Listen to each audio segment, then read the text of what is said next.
الحمد للہ رب العالمین والصلاة والسلام علی سید المرسلین اما بعد فاعوذ باللہ من الشیطان الرجیم بسم اللہ الرحمن الرحیم۔ درود پاک کے بے شمار فضائل و برکات ہیں، بہت ساری روایات فضائل درود میں ملتی ہیں۔ ایک بڑی خوبصورت روایت، بڑا پیارا واقعہ جو ایمان تازہ کر دیتا ہے۔ نبی پاک علیہ الصلوۃ والسلام ایک بار اپنے اصحاب کے ساتھ، اپنے دوستوں کے ساتھ، اپنے صحابہ کے ساتھ کہیں تشریف لے جا رہے تھے۔ غزوے کا موقع تھا، ٹریول جاری تھا۔ دوران سفر یہ اعلان کیا گیا کہ قافلے والے اپنا کھانا وغیرہ کھا لیں، اپنے طبعی حاجات سے فارغ ہو جائیں۔ اب قافلے والوں نے اپنے اپنے گویا توشہ دان کھولے، ٹفن باکس جس کو ہم کہتے ہیں، تو اب اس میں روٹی تو تھی صحابہ کرام کے پاس، سالن نہیں تھا۔ غور کریں، بہت سارے اسلام میں بیٹھے ہیں، یہ کن کی بات ہو رہی ہے؟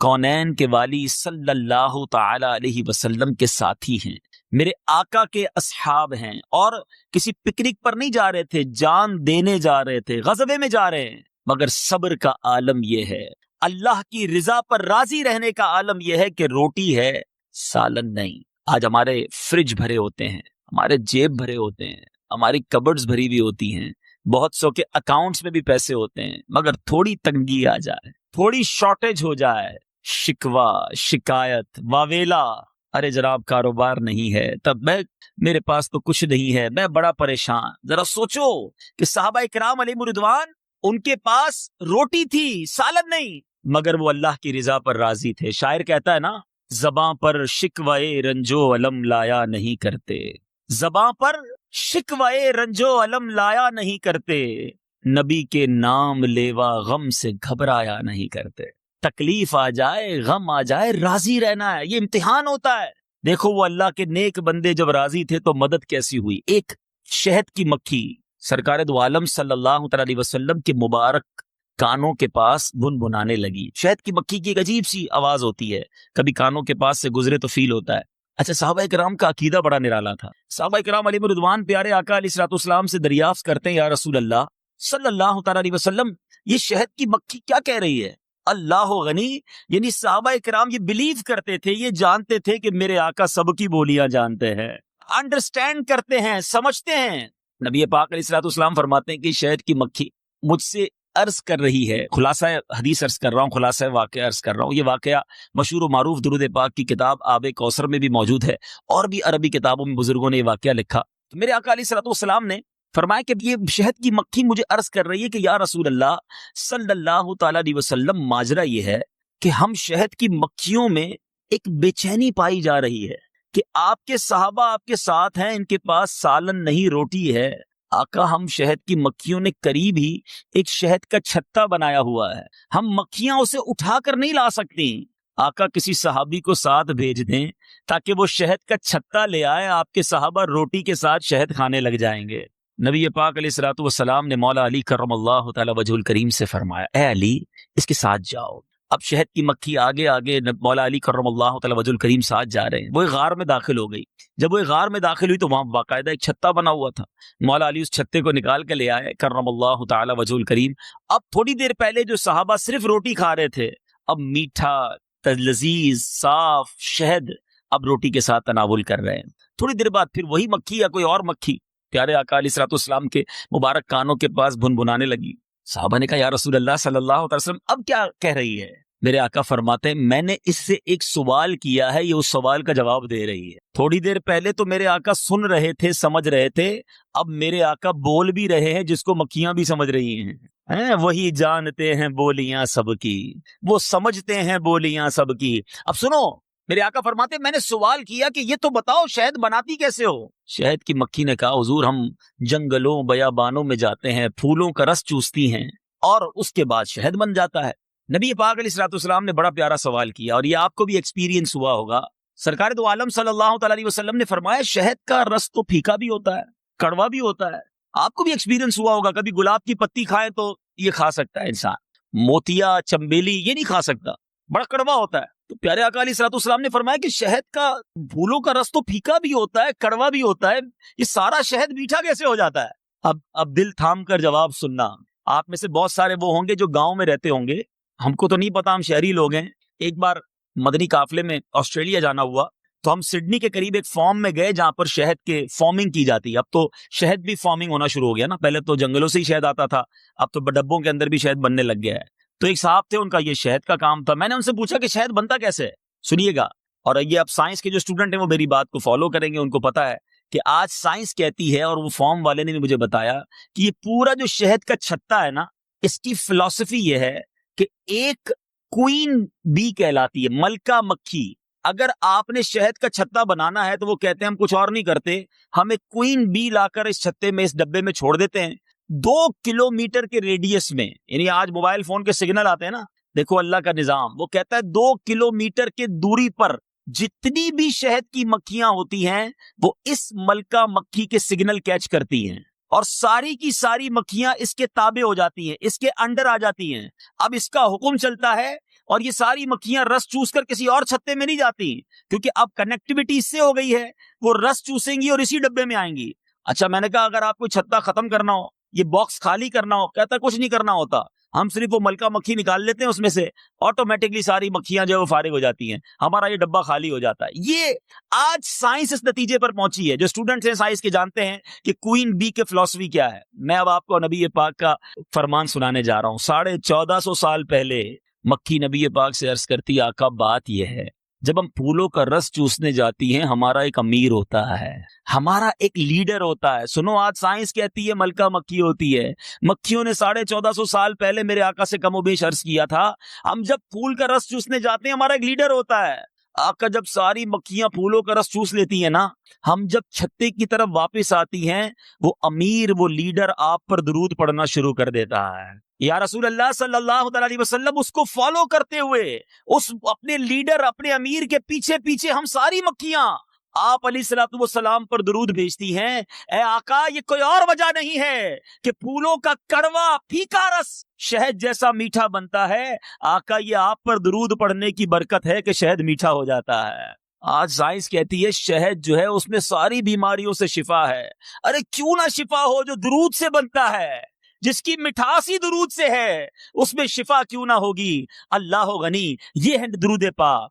اب علماء کرام اس مبارک واقعے کو بیان کر کے اس کی شرح میں بڑی پیاری بات لکھتے ہیں, سمجھنے والی بات ہے. علماء کہتے ہیں کہ جب درود پاک کی برکت سے پھولوں کا کڑوا پھیکا کسیلا رس ہے یہ شہد جیسا میٹھا بن سکتا ہے, تو جس بندے کی زندگی میں گناہوں کی کڑواہٹ ہو, جس انسان کی زندگی میں بدعمالیوں کی پھیکاوٹ ہو, ایسا مسلمان ہو کہ جو گناہ کر کر کے زندگی کڑوی کر چکا, اب اگر چاہتا ہے کہ زندگی نیکیوں کی مٹھاس میں تبدیل ہو جائے تو اسے چاہیے کہ اپنی زندگی میں درود پاک کو شامل کر لے.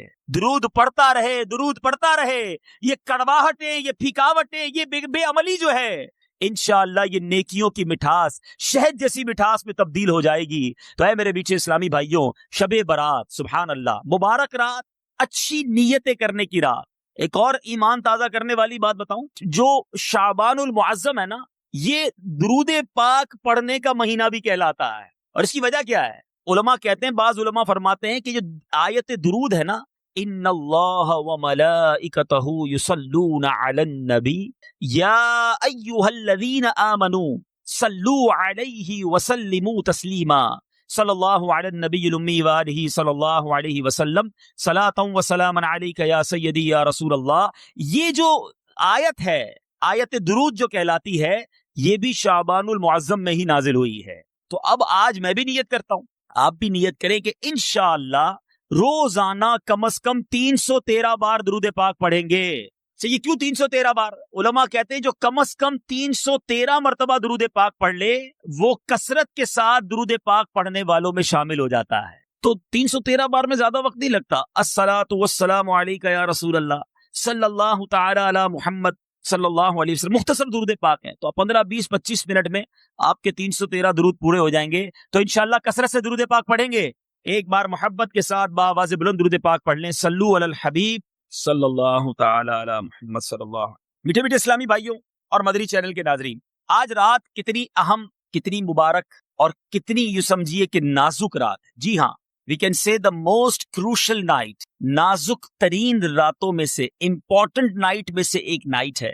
اور اس بات کو میں آپ کو ایک حدیث پاک کے ذریعے سمجھانا چاہتا ہوں کہ ام المومنین حضرت سیدتنا عائشہ صدیقہ رضی اللہ تعالی عنہا فرماتی ہیں، میں نے نبی کریم رؤوف الرحیم صلی اللہ تعالی علیہ وسلم کو فرماتے ہوئے سنا، اللہ عز و جل خاص طور پر 4 راتوں میں بھلائیوں کے دروازے کھول دیتا ہے۔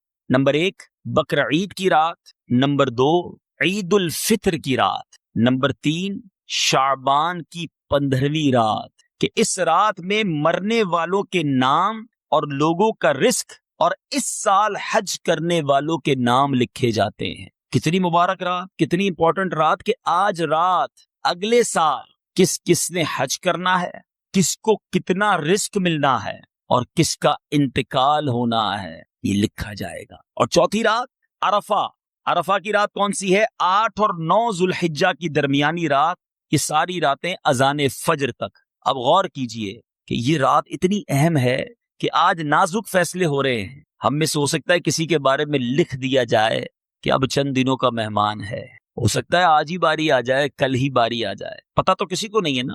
ہم میں سے کوئی کبھی بھی جا سکتا ہے۔ پلاننگز بہت بڑی ہیں، ارادے بہت ہیں، 5 سال بعد یہ کروں گا، اسی طرح کام چلتا رہا تو 10 سال بعد بڑا گھر بنا لوں گا، پھر 15 سال بعد ایک اور فیکٹری بھی لگا لوں گا، اگلے 2 سال بعد کا یہ پلان ہے، بڑی پلاننگز ہیں۔ مگر شاعر لکھتا ہے نا، آگاہ اپنی موت سے کوئی بشر نہیں، آگاہ اپنی موت سے کوئی بشر نہیں، سامان 100 برس کا ہے مگر پل کی خبر نہیں۔ آج رات جہاں اللہ کی رحمت کی یاد کرنے کی رات ہے، اے میرے بیچے بیچے اسلامی بھائیوں اور مدنی چینل کے ناظرین، اپنی موت کو یاد کرنے کی بھی رات ہے۔ آج رات قبرستان جایا جاتا ہے، ایک سنت یہ بھی ہے، اور قبرستان جانا بھی یہ دراصل موت کو یاد کرنے کا ایک بہانہ ہے، عبرت حاصل کرنے کا ایک طریقہ ہے۔ بدقسمتی سے آج قبرستان بھی جاتے ہیں مگر موت یاد نہیں آتی ہے۔ قبرستان میں بھی ٹیلی فون چل رہے ہوتے ہیں نا، قبر کے پاس کھڑے ہو کر کاروبار ہو رہا ہوتا ہے، قبر کے پاس کھڑے ہو کر ہنسی مذاق ہو رہی ہوتی ہے، اور سناؤ کیا حال ہے، طبیعت کیسی ہے، کاروبار کیسا چل رہا ہے، اچھا کدھر رہ رہے ہو آج کل، اچھا وہ والے ایریا میں کتنے کا لیا گھر، قبر کے اوپر کھڑے ہو کر الامان والافیز، وہاں جا کر بھی یاد نہیں آتا کہ تیرا آخری ٹھکانہ کیا ہے، یہی تیری آخری منزل ہے۔ اے دنیا کے گھر بنانے والوں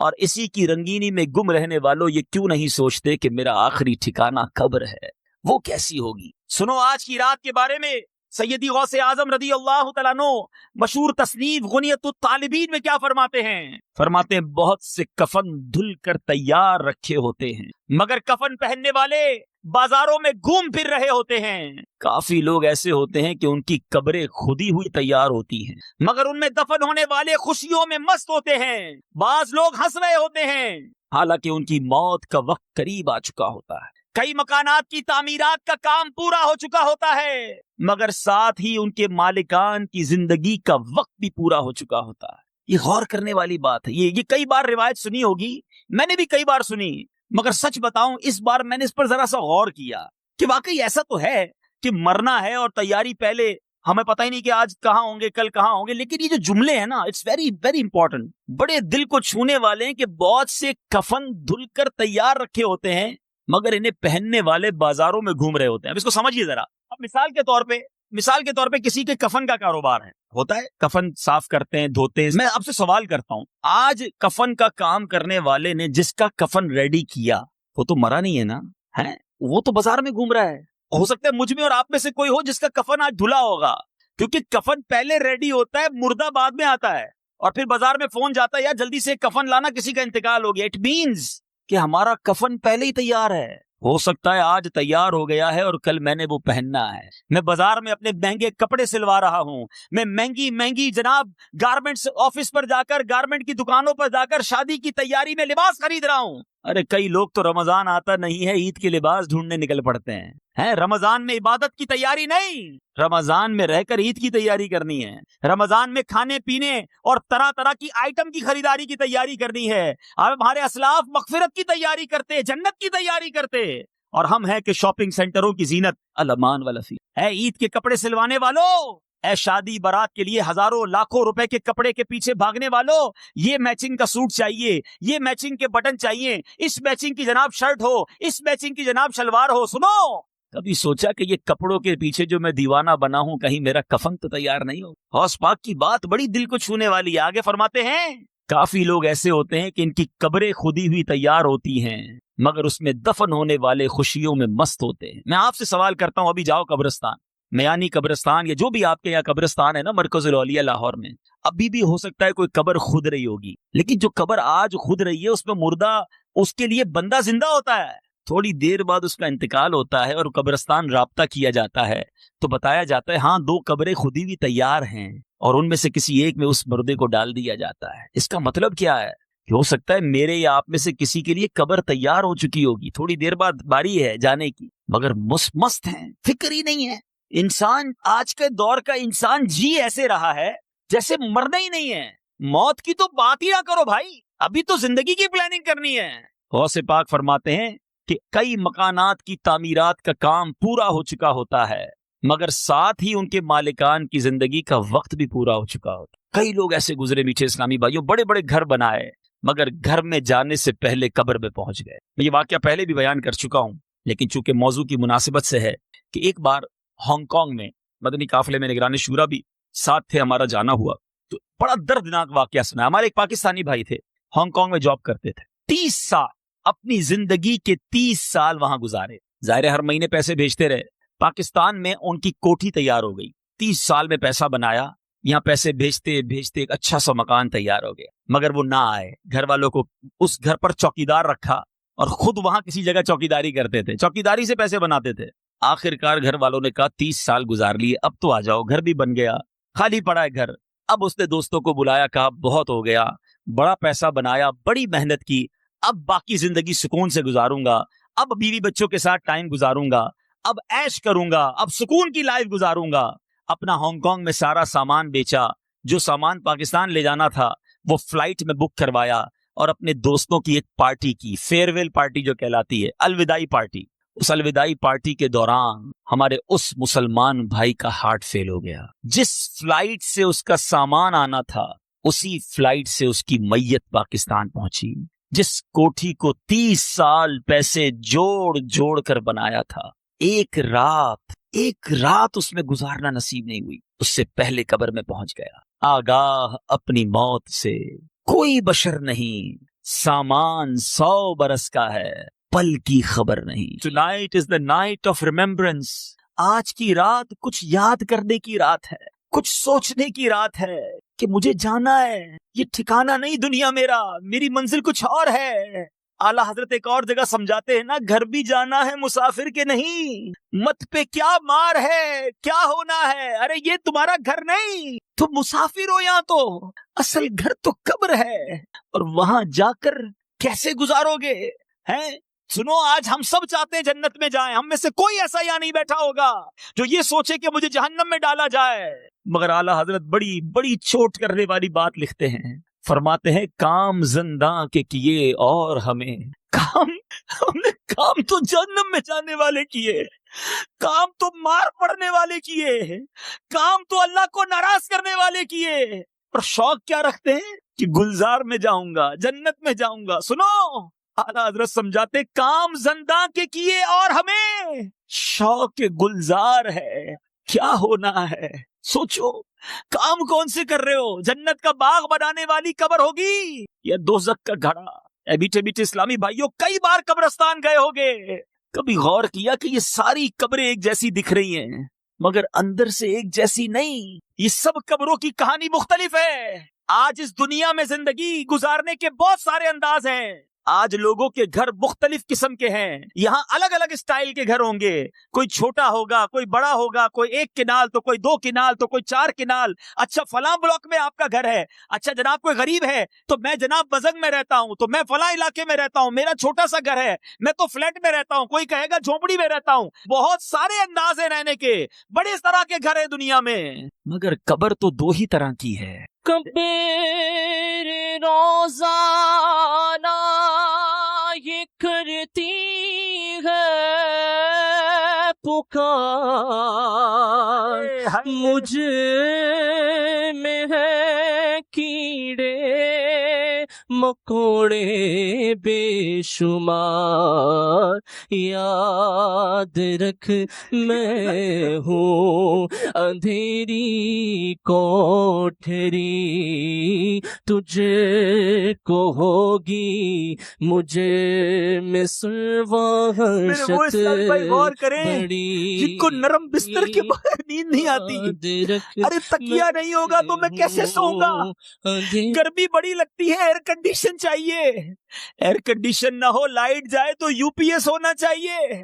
ارے ایک ایکسٹرا پنکھا لگاؤ، مجھے نیند نہیں آتی. ارے قبر میں اکیلے کیسے رہو گے؟ قبر دو طرح کی ہے، تیسرا آپشن نہیں. میں اپنی بات نہیں کر رہا، جس آقا کا کلمہ پڑا ہے میں ان کا فرمان سناتا ہوں. نبی پاک صلی اللہ تعالی علیہ وسلم کا فرمان عالی شان ہے. میرے آقا فرماتے ہیں، حدیث پاک کا خلاصہ ہے کہ قبر دو طرح کی ہوتی ہے، یا تو جنت کے باغوں میں سے ایک باغ ہوتی ہے، یا تو دوزخ کے گھڑوں میں سے ایک گھڑا. بتاؤ میرے میٹھے اسلامی بھائیوں، جتنے میرے اسلامی بھائی یہاں بیٹھے ہیں، کہ بعد میں جو یہ بیان سنے اپنے آپ سے پوچھ لو، خدا را اپنے آپ سے پوچھو، اگر آج مر گیا قبر جنت کا باغ بنے گی؟ ایسے کام کر لیے، کیا اللہ کو راضی کر لیا؟ زندگی گناہوں بھری تو نہیں گزری؟ اگر دل سے آواز آ رہی کہ ہاں میری قبر جنت کا باغ بن جائے گی پھر تو ٹھیک ہے، اور اگر آواز یہ آ رہی ہے کہ نہیں ابھی نہیں مرنا، ابھی تو بہت نیکیاں کرنی ہے، ابھی تو توبہ کرنی ہے، ابھی مر گیا تو مر جاؤں گا، پھنس جاؤں گا، تو بتاؤ پھر کب توبہ کرو گے؟ پھر انتظار کس بات کا ہے؟ اے میرے میٹھے اسلامی بھائیوں، اچانک موت آتی ہے. آج میرے نوجوان بیٹھے ہیں، میرے بزرگ بیٹھے ہیں، میرے بچے چھوٹے بھائی بیٹھے ہیں. سوچو کبھی یہ نہ سوچنا کہ موت بڑھاپے میں جا کر آئے گی، ہمیں نہیں پتا کہ کبھی بھی آ جائے گی. بس آج گھر اچھا ہو اس کی فکر ہے. آج کی رات یہ فکر کر لو کہ میری قبر بھی نرم ہونی چاہیے، قبر بھی وسیع ہونی چاہیے، قبر بھی روشن ہونی چاہیے، قبر میں بھی ٹھنڈی ہوا ہونی چاہیے. جہنم کی آگ کیسے برداشت کروں گا؟ کیڑے مکوڑے آ گئے تو کیا کریں گے؟ اے میرے بیچے اسلامی بھائیوں، آؤ آج اپنی قبر کی فکر کرتے ہیں. آج اس قبر کی فکر کرتے ہیں جس میں ساتھ کسی نے نہیں آنا. کفن میں جیب نہیں، قبر میں تجوری نہیں، میں ہوں گا اور میرے اعمال ہوں. حضرت یعقوب علیہ نبینا علیہ الصلوۃ والسلام نے ایک بار حضرت اسرائیل ملک الموت علیہ الصلوۃ والسلام سے کیا کہا؟ آپ کی دوستی تھی تو آپ حضرت یعقوب علیہ الصلوۃ والسلام نے ملک الموت سے کہا کہ ملک الموت آئے تو حضرت یعقوب علیہ الصلوۃ والسلام نے سوال کیا کہ آپ ملاقات کے لیے تشریف لائے ہیں یا میری روح قبض کرنے کے لیے آئے؟ کہا ملاقات کے لیے آیا ہوں. تو فرمایا کہ جب مجھے وفات دینے سے پہلے ایسا کرنا، میرے پاس اپنا قاصد پیغام دینے والا پہلے بھیج دینا، یعنی موت کا وقت آنے سے پہلے کوئی میسج دے دینا، کوئی قاصد بھیج دینا. چنانچہ جب روح قبض کرنے کے لیے ملک الموت آئے تو آپ علیہ الصلوۃ والسلام نے ارشاد فرمایا کہ آپ نے میری وفات سے قبل قاصد بھیجنے کا کہا تھا. بات ہوئی تھی کہ آپ میری روح قبض کرنے سے پہلے کوئی پیغام دیں گے، کوئی انڈیکیشن دیں گے، کوئی قاصد بھیجیں گے. ملک الموت نے کیا کہا سنو، کہتے سیاہ یعنی کالے بالوں کے بعد سفید بال، جسمانی طاقت کے بعد کمزوری اور سیدھی کمر کے بعد کمر کا جھکاؤ. اے یعقوب علیہ الصلوۃ والسلام، موت سے پہلے انسان کی طرف میرے یہی تو قاصد ہیں، یہی تو پیغام ہیں. آج کتنے میرے ایسے بھائی بیٹھے ہیں جن کے اب بال سفید ہونے لگ گئے. اچھا انسان جو ہے نا وہ اپنے آپ کو بوڑھا ماننے کے لیے بھی تیار نہیں ہوتا، کہتا ہے نزلے سے سفید ہوئے ہیں. ارے آ گیا نا سفید بال، اب تیاری کر لو، اب یہ آ گیا موت کا پیغام. آنکھیں پہلے بڑا اچھا دیکھتی تھیں، اب آنکھوں میں کمزوری آنے لگی ہے، اب چشمے لگنے شروع ہو گئے ہیں، اب قریب سے پڑھنا مشکل ہو گیا، تھوڑا پیپر کو دور کرنا پڑتا ہے.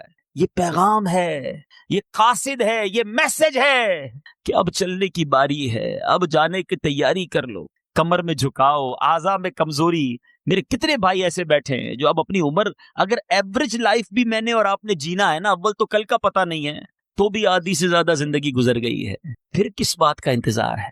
آئیے اب چلنے کی، اب آخرت کی تیاری کرنی ہے. یہاں اس کا مطلب یہ نہیں کہ نوجوان یہ سوچے کہ جناب ابھی بال سفید ہوں گے، بوڑھا ہو جاؤں گا پھر تیاری کروں گا. نہیں، مفتی اعظم ہند مصطفیٰ رضا خان صاحب نوری سمجھاتے ہیں نا، ریاضت کے یہی دن ہیں، بڑھاپے میں کہاں ہمت، جو کچھ کرنا ہے اب کر لو، ابھی نوری جواں تم ہو. کیونکہ ہمیں نہیں پتا کہ بڑھاپا ملنا بھی ہے کہ نہیں، اور مل بھی گیا تو پوچھو بوڑھوں سے آج روزے رکھنا چاہتے ہیں مگر اتنی بیماریاں ہیں کہ روزے رکھ نہیں پاتے. تراویح پڑھنا چاہتے ہیں مگر پیروں میں جان ہی نہیں کہ تراویح پڑھ سکے. آج دین کے کام کے لیے دل بھی چاہتا ہے مگر طرح طرح کی بیماریوں نے گھیر لیا. تو اے نوجوانوں جن کو اللہ نے جوانی دی ہے، جن کے پاس صحت کی طاقت ہے، ارے اس صحت کو غنیمت جان کر آج عبادت کر لو، آج اللہ کی فرما برداری والے کام کر لو، تاکہ آخرت میں بھی، بلکہ بڑھاپے میں کیا فائدہ ہوگا. ایک بزرگ کے بارے میں آتا ہے آپ کی عمر 100 سال سے زیادہ تھی، آپ کے سارے اعضاء جو تھے نا وہ فٹ تھے، آنکھیں بھی ٹھیک تھیں، دانت بھی صحیح تھے، ہاتھ پیر بھی سلامت. کسی نے کہا حضرت آپ اتنی بڑی عمر ہو گئی، آپ بالکل جوان جیسے دکھتے ہیں. کیا جواب دیا؟ سنو میرے نوجوانوں سنو. کہتے میں نے جوانی میں اپنے ہاتھ پیر اپنے اعضاء کو اللہ کی نافرمانی میں استعمال نہیں کیا. اللہ نے میرے یہ ہاتھ پیر بڑھاپے میں ضائع نہیں کیے. اب آپ کی مرضی ہے، انہی ہاتھ پیر سے رب کی نافرمانی کر لو، انہی آنکھوں سے رب کو ناراض کر لو، انہی کانوں سے رب کی نافرمانی کر لو. اے فلمیں ڈرامے دیکھنے والوں، بے حیا عورتوں سے دوستیاں کرنے والوں، اپنے کانوں میں میوزک کی آوازیں ڈالنے والوں، اپنے اندر برائی کے جذبوں کو بیدار کرنے والوں، سنو. آج شب برات جن محروموں کو نہیں بخشا جائے گا نا، اس میں شراب کا عادی اور بدکاری کا عادی بھی ہے، اسے نہیں بخشا جائے. نہ جاؤ ایسی محفلوں میں، نہ کرو ایسے لوگوں سے دوستیاں، نہ دیکھو ایسے مناظر. اللہ نے آنکھیں اس لیے تھوڑی دی ہیں کہ اس کی نافرمانی کریں. کبھی کسی اندھے کو دیکھا ہے؟ بیچارہ کچھ نہیں دیکھ سکتا. اللہ نے مجھے اور آپ کو آنکھ دی ہے مگر اس لیے دی ہے کہ اسی آنکھ سے اسے ناراض کریں. کبھی کسی بہرے کو دیکھو کیسے زندگی گزارتا ہے، سن ہی نہیں پاتا. لیکن آج اللہ نے مجھے اور آپ کو کان دیے، اس لیے دیے کہ ان کانوں سے اسے ناراض کروں، حرام سنوں. زبان، کسی گونگے کو دیکھا ہے؟ ہاتھ پیر بیچارہ اشارے ہی کرتا رہتا ہے، لوگ ہنستے ہیں اس کی باتوں سے. اللہ نے مجھے اور آپ کو زبان دی ہے مگر ہم اس زبان سے کیا کر رہے ہیں؟ اپنے آپ سے پوچھو. گالیاں دینے والا سوچے، بری باتیں کرنے والا سوچے، بے حیائی کی باتیں کرنے والا سوچے، جھوٹ بولنے والا، غیبت کرنے والا، زبان کا غلط استعمال کرنے والا سوچے کہ اللہ نے اس لیے زبان دی تھی. جن آنکھوں کو جناب بری باتیں دیکھنے کا بڑا شوق ہے، انٹرنیٹ پر بیٹھ کر سوشل میڈیا پر جو آنکھیں گندی کر رہے ہو، سوچو ان آنکھوں سے کیسے نبی پاک کا دیدار کرو گے؟ کیا منہ دکھاؤ گے؟ ایسا نہ کرو، بچا لو ان آنکھوں کو. ان آنکھوں سے بہت کچھ اچھا دیکھنا ہے. ارے اللہ دکھائے گا تو کعبہ دیکھیں گے انشاءاللہ. ہم ان آنکھوں سے بار بار مدینہ دیکھیں گے اور اللہ نے چاہا تو انشاءاللہ پیارے آقا کا جلوہ زیبا دیکھیں گے. یہ آنکھیں اس لیے نہیں دی ہمیں اللہ نے. تو بہرحال میٹھے اسلامی بھائیوں، ہمیں آج کی رات بہت کچھ فیصلے کرنے ہیں، اپنے بارے میں فیصلے کرنے ہیں، اپنی آخرت کی تیاری کی فکر کرنی ہے. میٹھے میٹھے اسلامی بھائیوں اور مدنی چینل کے ناظرین، یہ جو بات کی نا ملک الموت نے کہ بیماری، کمزوری، آج کمزوری بھی آتی ہے تو بیمار موت کو یاد نہیں کرتا، کہتا نہیں تھوڑا ہی بیمار ہوں. ارے یہ بیماری تمہارے لیے پیغام لائی ہے کہ کتنے بیمار دنیا سے چلے جاتے ہیں. تو جب بھی بیمار ہو تو بندہ موت کو یاد کرے. اپنی حیثیت پتہ چل جاتی ہے. اچھا خاصا ہٹا کٹا انسان بخار ہو تو بستر سے اٹھ نہیں پاتا ہے، آرڈر چلانے والا بندہ بالکل مفلوج ہو جاتا ہے. اپنی حیثیت پتہ چل جاتی ہے کہ یار پیٹ خراب ہوا، ایک دن میرا پیٹ خراب ہوا، پیروں میں جان ہی نہیں رہی. تو تمہاری حیثیت کیا ہے یہ تمہیں بیماری بتا کر جا رہی ہے. اگر پھر بھی انسان ٹھیک ہوتے ہی اللہ کی نافرمانی شروع کر دیتا ہے، ٹھیک ہوتے ہی نمازیں قضا ہو رہی ہیں، ٹھیک ہوتے ہی جناب پھر رب کو ناراض کرنے والے کام ہیں. ارے یہ سارے پیغام ہیں تمہارے لیے کہ تمہاری حیثیت کیا ہے اور تمہیں کہاں جانا ہے. البتہ جب بیماری آئے تو میٹھے اور پیارے اسلامی بھائیوں، بیماری میں اللہ تبارک و تعالیٰ کا شکر ادا کرنا چاہیے، صبر کرنا چاہیے. حضرت عطا بن یسار رضی اللہ تعالیٰ عنہ سے روایت ہے کہ جب کوئی بندہ بیمار ہوتا ہے تو اللہ تعالیٰ اس کی طرف 2 فرشتے بھیجتا ہے اور ان سے فرماتا ہے دیکھو یہ عیادت کرنے والوں سے کیا کہتا ہے، سنو. جو بیمار شکوے شکایت کرتے رہتے ہیں، بس جناب بڑا سر میں درد ہے، بہت پیٹ میں درد ہے، بالکل تباہ ہو گیا ہوں، شفا ہی نہیں ملتی ہے، پتہ نہیں کیا جرم کر لیا تھا کہ بیماری جاتی ہی نہیں ہے، اے شکوے شکایتیں کرنے والوں سنو، اللہ فرشتے بھیجتا ہے بیمار کے پاس کہ وہ عیادت کرنے والوں کو کہتا کیا ہے. یہ امتحان ہے، یہ ٹیسٹ ہے. اگر وہ مریض اپنی عیادت کے لیے آنے والوں کی موجودگی میں اللہ تعالیٰ کی حمد و ثنا بیان کرے، یعنی شکر ادا کرے، تو فرشتے اس کی بات اللہ کی بارگاہ میں پہنچاتے ہیں. حالانکہ اللہ زیادہ جاننے والا ہے. اللہ فرماتا ہے کہ میرے بندے کا مجھ پر حق ہے کہ میں اسے جنت میں داخل کر دوں، اور اگر اسے شفا دوں تو اس کے گوشت کو بہتر گوشت سے بدل دوں اور اس کے گناہ مٹا دوں. اب آپ کی مرضی ہے. بیماری تو بخشوانے آئی تھی، بیماری تو رحمت دلانے آئی تھی، بیماری تو درجے بلند کروانے آئی تھی، مگر ہائے شکوے شکایات کی عادتیں، ہائے واویلا کرنے کا انداز، شکوے ہی کرتے رہتے ہیں، تھوڑی تھوڑی بات پر آپ لوگوں کو بتاتے پھرتے ہیں. اللہ کا شکر ادا کرنا سیکھو. ابھی پچھلے دنوں ایک تحریر میری نظر سے گزری.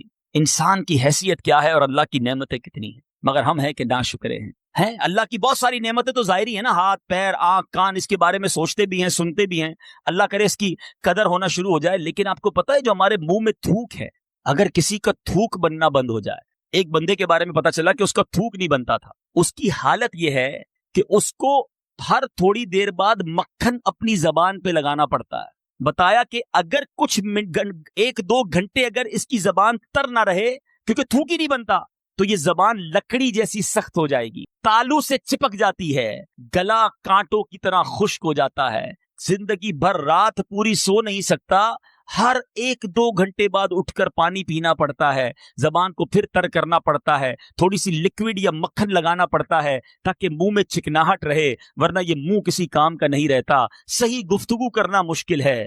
بتاؤ میرے میٹھے اسلامی بھائیو، اس تھوک کا شکر کس نے ادا کیا؟ کتنی بڑی نعمت۔ ایک بندے کے بارے میں پتا چلا اس کا پسینہ نہیں بہتا، آج ہم اور آپ اس وقت پسینے میں ہے نا، بتاتا ہوں یہ کتنی بڑی نعمت ہے۔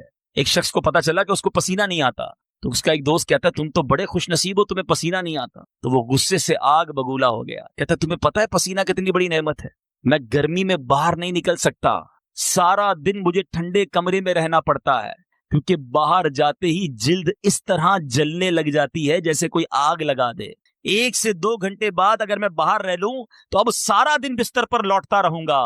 یہ جو پسینہ ہے نا، یہ ہمارا انٹرنل کولنگ سسٹم ہے، گرمی بڑھتی ہے، پسینہ نکلتا ہے، ہماری جلد کو ٹھنڈا کرتا ہے۔ یہ اللہ تعالیٰ کا وہ نظام ہے جس کی مجھے اور آپ کو قدر نہیں ہے۔ پسینے کو برا بھلا لوگ کہتے ہیں کہ یار یہ پسینے نے بیڑا غرق کر دیا ہے، پسینہ نہ آئے تو پتا چلے کہ یہ کتنی بڑی نعمت ہے۔ آنکھوں، ایک بندہ کے بارے میں پڑھا میں نے کہ اس کی آنکھوں میں آنسو نہیں بنتے، بتایا کہ اگر آنکھوں میں آنسو نہ ہونا تو یہ پتلیاں جو ہیں یہ جم جائیں گی۔ یہ ہماری پوری آنکھوں کا نظام، یہ جو لیکویڈیٹی اندر ہے اس کے تحت چلتا ہے۔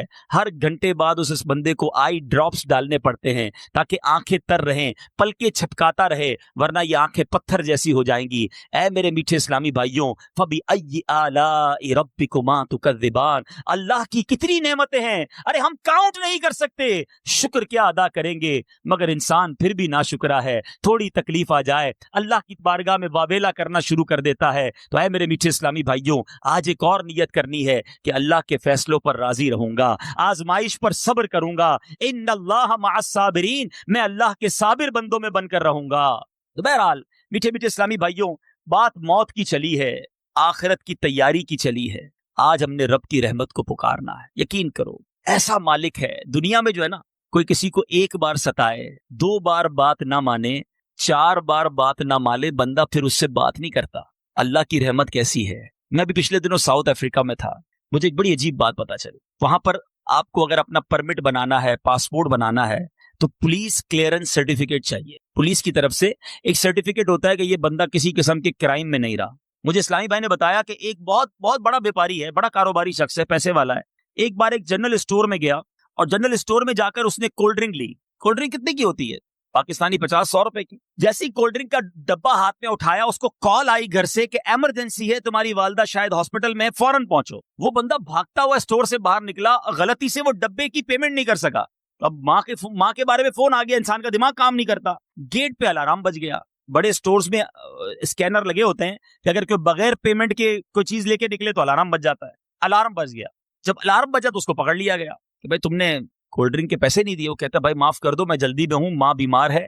کہتے نہیں، ہمارا قانون یہ ہے کہ آپ نے چوری کی۔ اس بندے کو لے گئے پولیس تھانے، بڑی سزا نہیں تھی، رپورٹ درج ہوئی، کچھ فائن تھا، اس نے وہ فائن پیمنٹ کی، کچھ گھنٹے اس کے ضائع بھی ہوئے، لیکن اس نے وہ فائن پے کر دیا۔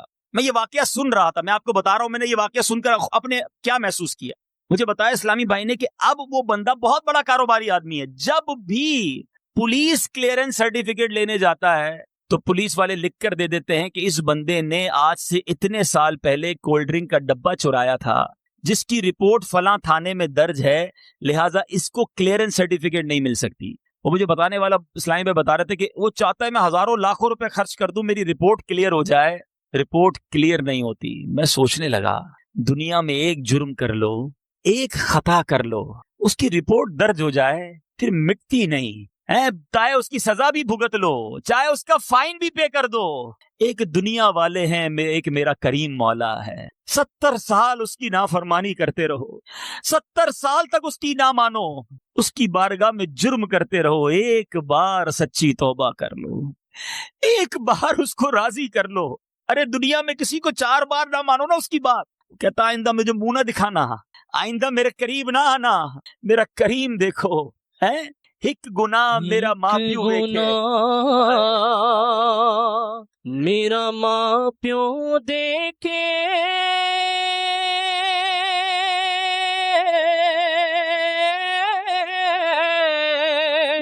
تے دیوے دیس نکالا،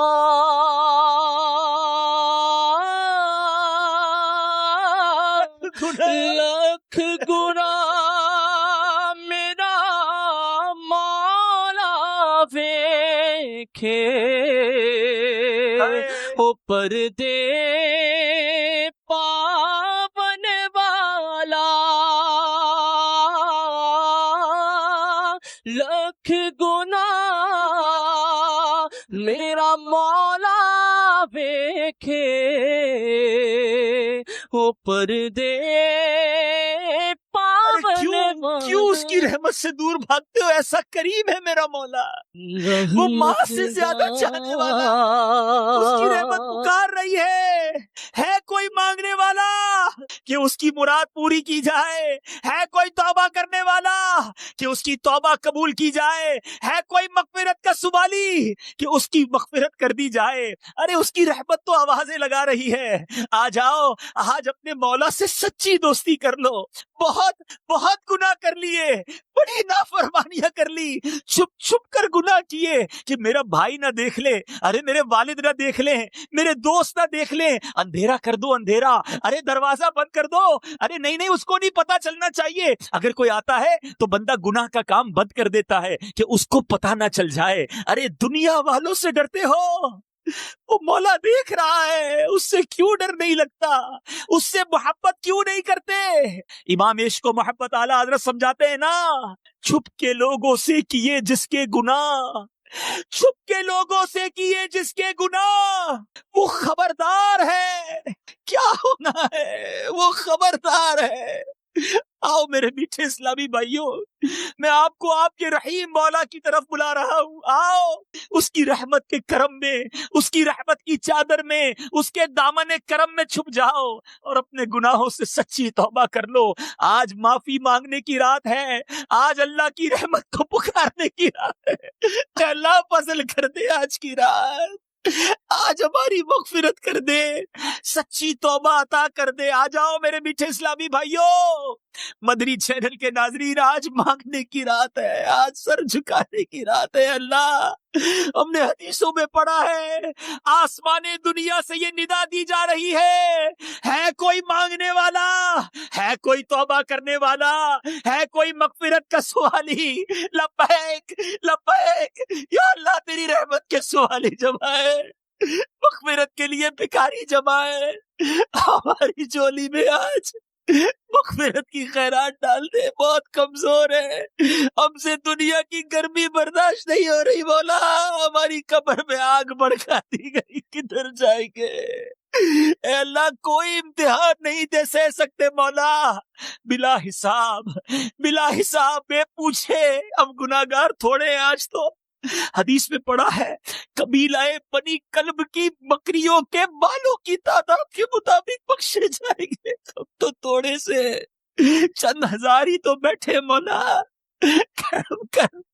کرم کر آج جتنے بیٹھے سب کو بخش دے مولا، ہم سب کا نام لکھ دے، ہمارے ماں باپ کا نام بھی لکھ دے، ہمارے گھر والوں کا نام بھی لکھ دے۔ اللہ آج ہم نیت کرتے ہیں، بڑے گناہگار ہیں، مانتے ہیں، کوئی کسر نہیں چھوڑی، گناہ کر کے گندا کر دیا، ہمیں تو یہ بھی شرم آ رہی ہے کہ ہمارا نامہ اعمال تیرے دربار میں پیش ہوا ہے، سارا کالا گندا بے حیائیاں، اللہ کچھ بھی نہیں اس میں، کچھ بھی۔ واسطہ آج کی شب کا مولا، مغفرت کی خیرات دے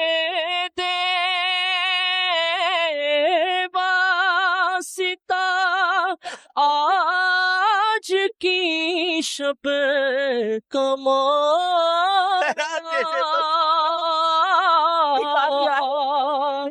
مغفرت کی تو خیرات دے دے، مغفرت کی تو خیرات دے دے، واسطہ آج کی شب۔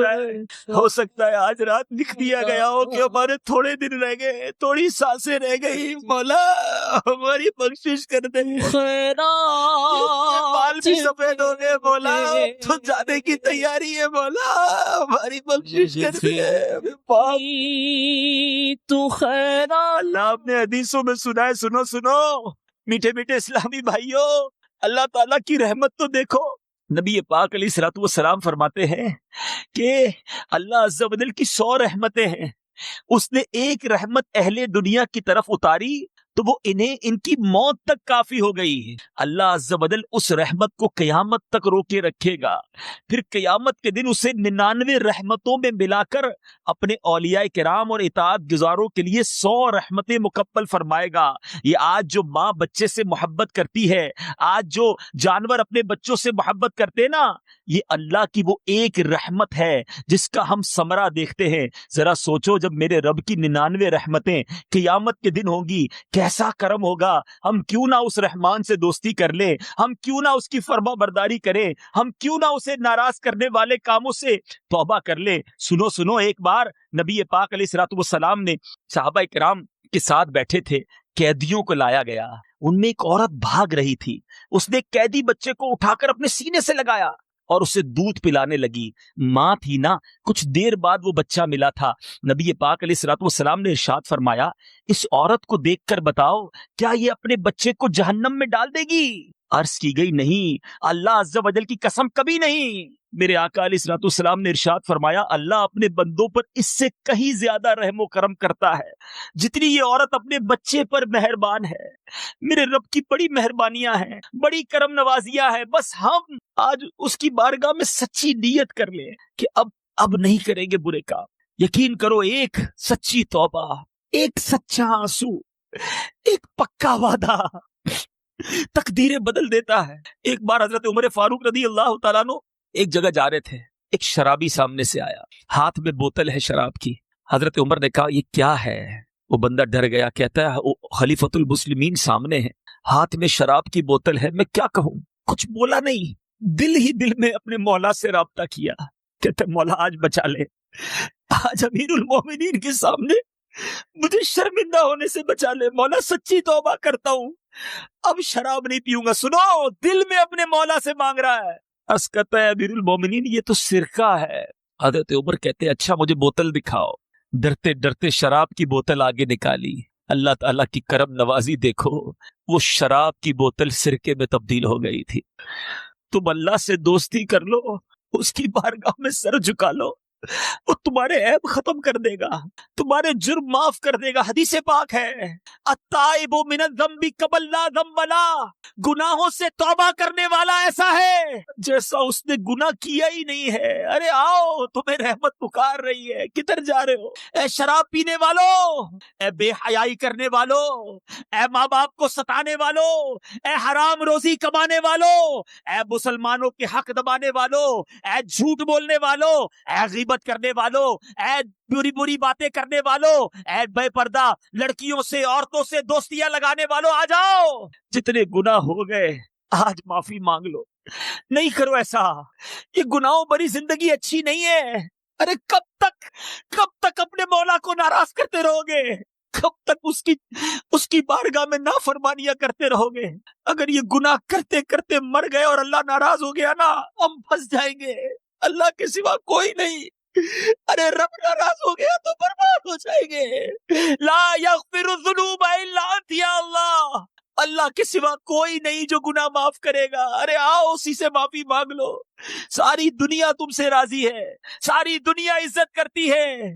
آج لوگ بڑا خوش ہوتے ہیں کہتے بڑا نام ہے میرا، ہے لوگ بڑی عزت کرتے ہیں، میرے آگے پیچھے گھومتے ہیں۔ اے دعوت اسلامی والوں، میں اور آپ بھی سوچیں، آج لوگ ہمیں نیک سمجھتے ہیں، ہمارے ہاتھ چومتے ہیں، ہم سے محبت سے پیش آتے ہیں، ہر کوئی سوچے ساری دنیا تم سے راضی ہے، لیکن اگر رب ہی ناراض ہے تو یہ عزت کا کیا فائدہ؟ اے سب خوش ہے مجھ سے مگر میرا مولا ناراض ہے، کیونکہ اسے خبر ہے، اسے تو خبر ہے میں کتنا برا ہوں۔ تو عیبوں کو میرے چھپا یا الہی، تو خدا را راضی کرنا ہے تو اپنے رب کو راضی کرو، محبت کرنی ہے تو اپنے مالک سے محبت کرو۔ ساری دنیا کو راضی کرنے کے لیے بندہ اپنے رب کو ناراض کرتا ہے، بے وقوف ہے وہ۔ کہتا ہے بیوی بچوں کو خوش کرنے کے لیے کماتا ہوں۔ ارے تمہاری عقل مر گئی کہ تم اپنے بیوی بچوں کو خوش کرنے کے لیے اپنے مولا کو ناراض کر رہے ہو۔ آج بندہ گھر میں شادی ہوتی ہے، اچھا خاصا نیک نمازی، اس کے گھر میں شادی ہو تو وہ طوفان بدتمیزی، ارے ایسے ایسے فنکشن، ایسی بے حیائی، ایسے ناچ گانے، ایسی شراب، ایسا جوا، ارے حضرت کیا ہو گیا، کیا کر رہے ہیں آپ؟ کہتا ہے بچوں کی خوشی کے لیے کرنا پڑتا ہے، اگر رب ناراض ہو گیا تو یہی بچے عذاب کا باعث بن جائیں گے۔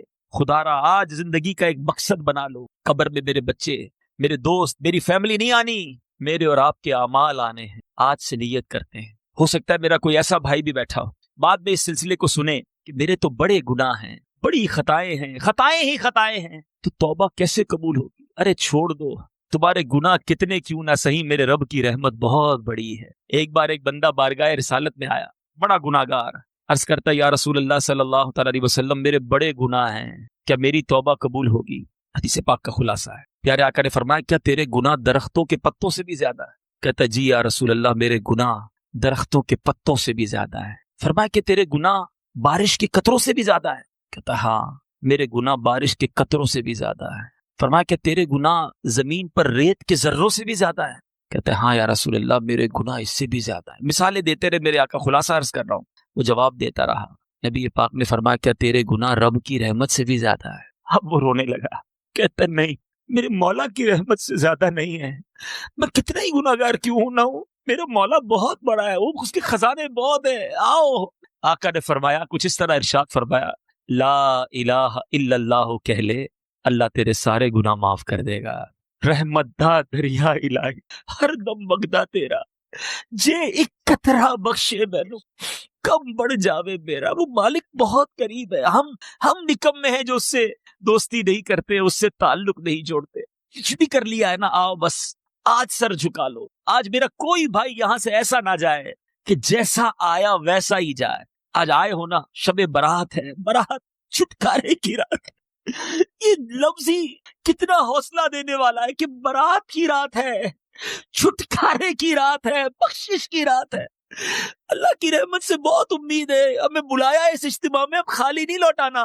آج انشاءاللہ سب کی جھولیاں بھری جائیں گی، بس ایک ساری نیت کر لو کہ میں جیسا آیا تھا ویسا نہیں جاؤں گا، آج بدل کر جاؤں گا، آج سدھر کر جاؤں گا۔ مجھے بتانے کی ضرورت نہیں ہے میٹھے اسلامی بھائیوں کہ آپ میں کیا غلطی ہے، آپ سب کو پتا ہے۔ جو نماز نہیں پڑھتا وہ جانتا ہے، جو غلط کام کرتا ہے وہ جانتا ہے، جو حرام روزی کماتا ہے وہ جانتا ہے، ہر کوئی میرا بھائی جو یہاں بیٹھا ہے یا بعد میں یہ سلسلہ دیکھیں، مجھے پتا ہے کہ میرے اندر کیا کمی ہے، بس ہمت کرنے کی دیر ہے۔